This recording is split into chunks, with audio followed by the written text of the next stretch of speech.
y'all are upset. All right, people like you who have supported me for 50 years, not just because of who I am, but because of what I represent in terms of my rights. And as long as I got y'all in my corner, I don't worry about it. Okay?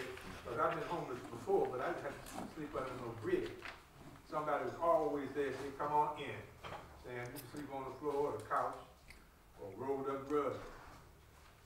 So there's both a positive and a negative confirmation of what I do. Negative confirmation. For instance, since I got back from Ghana 10 years ago, I've been turned down with teaching positions on a college level 13 times. Does that sound like racism to you? 11 of those 13 times, I was turned down by Black Studies program. Okay? Locally, Department on Race at the University of Chicago, I went to grad school there. William Brooks creative writing program at Chicago State.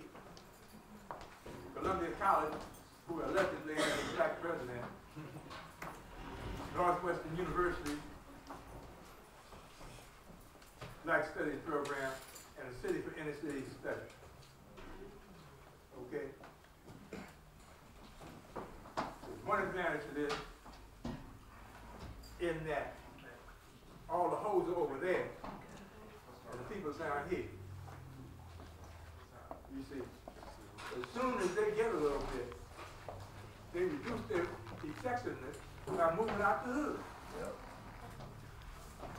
And we know who they are. And if white folks think they got some influence down here, that's their hang up. But we know they don't. We don't listen to them. We don't hang out with them. We don't have anything to do with it. And I want to thank you people for coming out here tonight. I got some DVD copies of my film for sale. That's right. I'm bootlegging my own film. You got your book?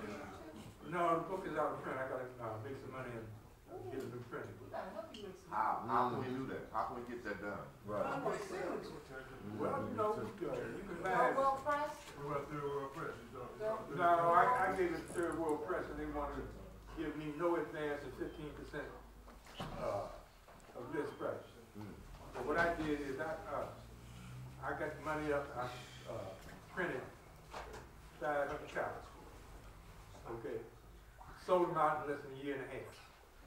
And as soon as I get another $300 a head, I'm going to order another 100 copies. And y'all can bring me on back down here and it'll be $20 an autograph free. You know, you haven't talked to Hakeem? Because Hakeem is pretty, you know what I'm saying? You don't know how to teach it. You don't know how to, right? Pardon me? You don't know it, do you? You know of it. He's the one who made the offer. Right. Okay, I sold 1 million books and I ain't gonna get no advance. I bet Tavis Manley got an advance. Okay. Okay. So don't worry about it. As soon as I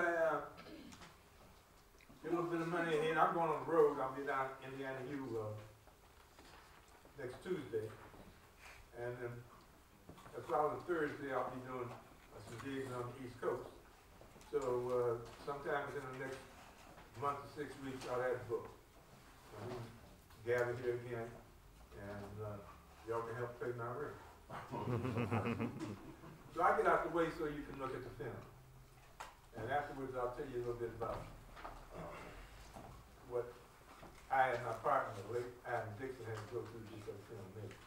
Can I ask a question before you get started? Sure. What inspired the writing of this, this book? What was it? Was it something that you experienced, or was this out of your imagination? Well, you see, I was in the Foreign Service. Okay. 57 to 65.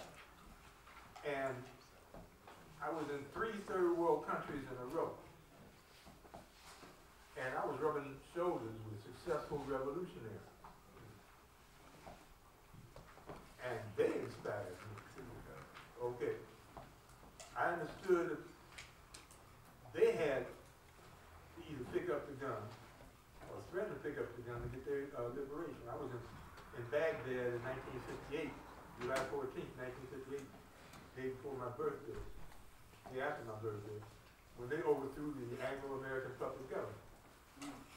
Okay. I was in Bangladesh 2 weeks after I got there. The CIA back coup of Ayub Khan took over.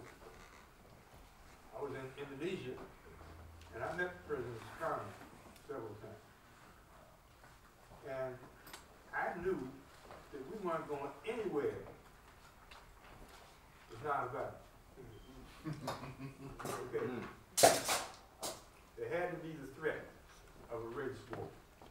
And so I anticipated it and wrote about it. Now, I couldn't get the book published when I wrote it. I was finished in '66. So a lot of people think it's about the Black Panther. The Panthers didn't come into being until a year after I was finished the book. The book was first published by Allison and Busby Limited in London, because I couldn't get it published here. Clyde Allison was a white Englishman, and Margaret Busby was born in Ghana, and has since become Queen Mother of the Pontchartrain. And when it jumped off and became a bestseller there, it was picked up here. Because there's only one thing that overcomes a white man's bigotry. Money. That's money. Okay. Especially the capitalists. Lenin said the capitalists will sell you the rope you hanging with. We'll make that last profit. So if somebody got one more question, I'll get out the way. Beg your pardon? Who? Oh, he died about 15 years ago. Yeah. He's talking about my brother. He's a better man than me. And I ain't bad. Yeah.